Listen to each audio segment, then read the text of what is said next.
A group of two-dimensional creatures was rapidly closing in on the woman. By the time she realized what was happening, her right foot had already been devoured by the monsters. In less than a minute, the woman's entire body was completely flattened into 2 dimensions. Hearing her screams, her companions rushed to check on her, but all they found was the woman's flashlight. Just as they stood there puzzled, the door suddenly slammed shut on its own, and the door lock was flattened as well, completely trapping the 2 of them inside the room. At that moment, the mural on the wall began to change. The woman transmitted what she was seeing back to the doctor, who was horrified to discover that this was actually the nervous system of the woman from before, while the wallpaper was her skin. Then the two-dimensional creatures launched another attack. After devouring the sofa, the 2 people naturally became their next targets. They thought they'd be safe hiding in the hanging basket, but these creatures were incredibly clever. They planned to crawl from the walls up to the ceiling, then completely flatten the chains and hanging bed as well. In this critical moment, Lisa used all her strength to swing, launching herself and the hanging bed out of the room.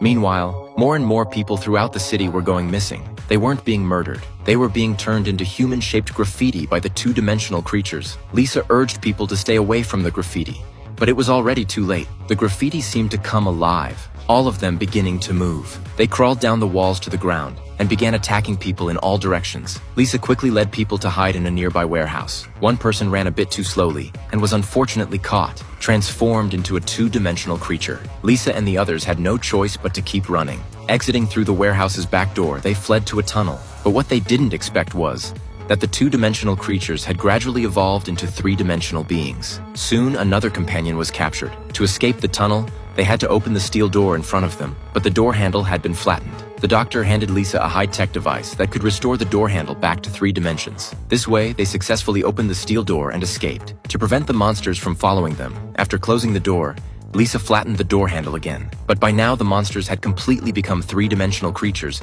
and possessed the abilities of 3-dimensional beings. They could restore flattened objects back to 3 dimensions. Soon, the steel door was opened by them, and Lisa and the others were once again in danger.